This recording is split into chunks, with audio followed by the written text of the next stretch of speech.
সাইডের পক্ষ থেকে কেমন ঢাকা বিশ্ববিদ্যালয় চাই, সংকটের কারণ ও সমাধানের পথ অনুসন্ধান শীর্ষক সেমিনার থেকে উত্থাপিত প্রস্তাবনা সমূহ।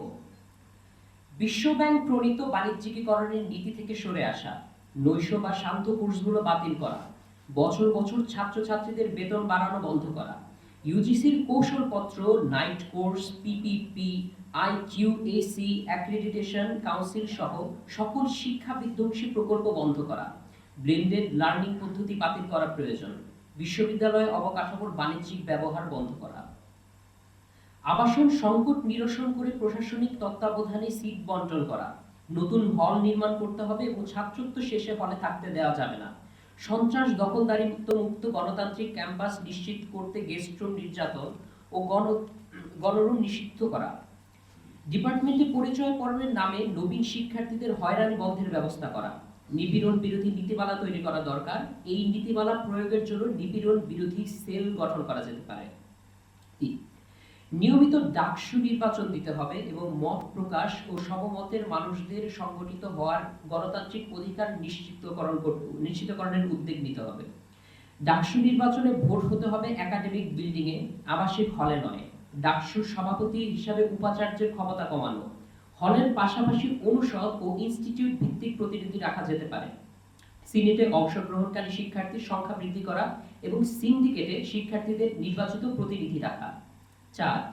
সুষ্ঠু স্বাস্থ্যকর শিক্ষার পরিবেশ নিশ্চিত এবং ক্যাম্পাসের গণতান্ত্রিক সংস্কার নিশ্চিত করতে দরকার সুস্থ রাজনীতির পুনর্বাসন ও ছাত্র রাজনীতির উপযুক্ত সংস্কার। রাজনীতির নামে কোনো ব্যক্তি বা সংগঠন যেন কাউকে কোনো কর্মসূচিতে অংশগ্রহণে বাধ্য করা, চিন্তা ও মত প্রকাশের বাধা দেওয়ার মতো মানবাধিকার লঙ্ঘন করতে না পারে, সেই লক্ষ্যে নীতিমালা তৈরি ও কার্যকর করা যেতে পারে। 5. বিশ্ববিদ্যালয়ের একাডেমিক ও প্রশাসনিক স্বায়ত্তশাসন নিশ্চিত করা জরুরি। শিক্ষক নিয়োগে দলীয় বিবেচনা স্বজনপ্রীতি বন্ধের কার্যকরী পদক্ষেপ নেওয়া। 6. গবেষণা খাতে পর্যাপ্ত বরাদ্দ এবং এর কার্যকরী ব্যবহার নিশ্চিত করা। গবেষণার বিষয়বস্তু নির্ধারণে পূর্ণ স্বাধীনতা নিশ্চিতের ব্যবস্থা করা। 7. ইজারা ভিত্তিক নয়, প্রশাসনিক তত্ত্বাবধানে ডাইনিং ক্যান্টিন চালু করা। ভর্তুকি দিয়ে খাবারের দাম কমাতে এবং মান বাড়ানোর উদ্যোগ নেওয়া। ডাইনিং এ খাবারের নির্ধারিত সময়সীমা বাড়াতে হবে এবং খাবারের আইটেম বৃদ্ধি করতে হবে।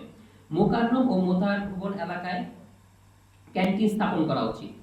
8. ক্লাসরুম সংখ্যা বাড়াতে হবে। একটি ক্লাসরুমে শিক্ষার্থীর সংখ্যা সর্বোচ্চ 40 জনে নামিয়ে আনা।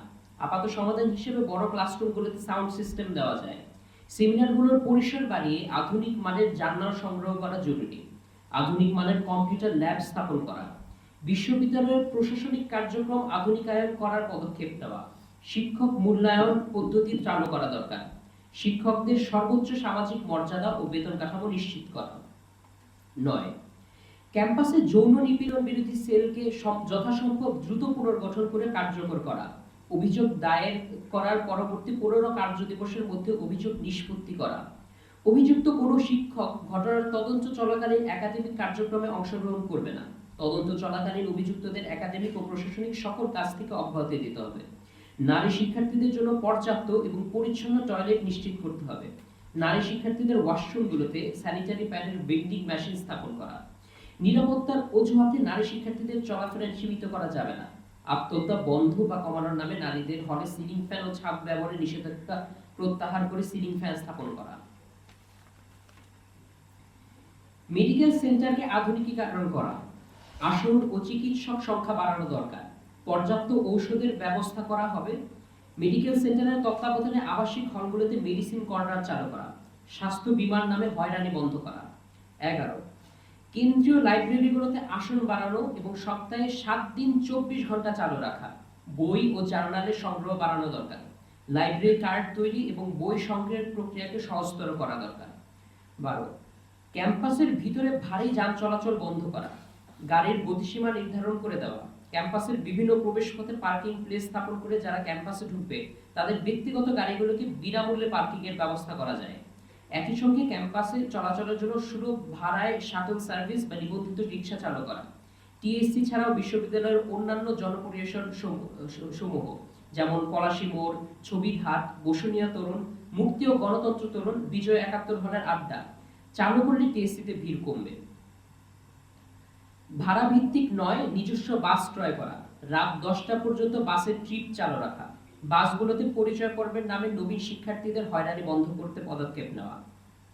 14, এমসিকিউ ভিত্তিক ভর্তি পরীক্ষায় শিক্ষার্থীদের ক্রিটিক্যাল থিংকিং স্কিল যাচাইয়ের সুযোগ কম।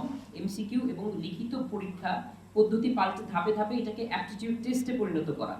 ভর্তি পরীক্ষায় যারা চান্স পায় তারা তাদের পছন্দের বিভাগে পড়তে পারে না।